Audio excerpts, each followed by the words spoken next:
All right, ladies and gentlemen, for Gimme 5, let's start with this. You remember Sunny Hostin. She was on CNN. She was a reprehensible former prosecutor, just reprehensible in her views on the criminal justice system and how cops were always, this is how I interpreted her, cops were always wrong, cops were always racist, and the poor thugs, they were the victims, okay? She banned me from her Twitter. Her and Joe Scarborough. The only two people ever to ban me from Twitter, okay, from their Twitter accounts. Now, she's at the ABC News, believe it or not. She got a promotion in this media of ours, and she goes on The View quite often. And so here is what, the guy who tried to kill Trump at the Las Vegas event. Here's some of that. Watch. A Donald Trump campaign stop in Las Vegas had a very terrifying moment yesterday when a 19-year-old man tried to disarm a police officer saying he wanted to kill Trump. And he said if he's on the street tomorrow, he would try again. Okay. You would imagine that would be universally frowned upon, right? That this is a sick, dangerous criminal, right? And that under no circumstances is there any excuse for what this guy wanted to do, kill Donald Trump. Well, Sunny Hostin has a slightly different view. Watch. Let me just say this. I mean, and it's wrong what happened. I mean, you're never supposed to violently try to take someone out because of their views. But with the Trump campaign and all that campaign rhetoric to incite violence, I mean, he did say, I should punch this guy out, one of the protesters. It makes me wonder whether or not that campaign, the vileness of it and all of the rhetoric is going to bring more people out of the woodwork like that. I hope not. I hope not, because it doesn't, taking somebody out never answers the question, never fixes anything. No. But I wonder whether or not that's part of it. I wonder or not.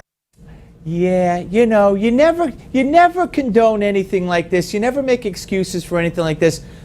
But, Donald Trump, he might have brought it on himself.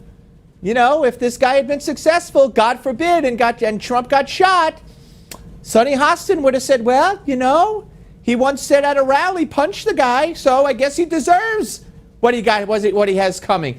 This is sick, twisted, disgraceful bull. Okay? And she doesn't belong on television after saying that. I mean, they said it, Andrea Mitchell and the rest of them said it after the violence in San Jose, where innocent people were attacked and bloodied coming out of the event. Well, Trump egged them on. Well, it's his rhetoric. Well, when the guy rushed the stage on Trump. Well, Trump must have got them mad. Well, And now we have a guy who drove from California to Vegas, tried to take a cop's gun at a Trump event, and said he wanted to kill Donald Trump and he would do it again. And Sunny Hostin, a former federal prosecutor, whatever she was, federal or not, sits on ABC, which is a disgrace to begin with, and says, well, we can't, no excuse for something like that. But, wow. Imagine, let's turn the tables, okay? God forbid, a guy, a Tea Partier, or, a Trump supporter, or somebody, anybody, showed up at a Hillary rally, tried to take a cop's gun, and said he wanted to shoot and kill Hillary or Bernie. You think Sunny Hostin would be sitting there and saying, well, Hillary does have a lot of divisive issues that she talks about, but, give me a break. This is, I've lamented the fact that this has not gotten the coverage it's deserved right along, and now we have Sunny Hostin, despicable, disgraceful joke, Sunny Hostin employed by ABC News saying, but Trump brings this kind of stuff on? Really? Boy, I'm not surprised at Sunny Hostin, and unfortunately, having worked there for many, many years for Disney, I'm not surprised at ABC. All right, which, by the way, that was radio I worked at. Disney doesn't own them anymore. So, anyway, that's the good news.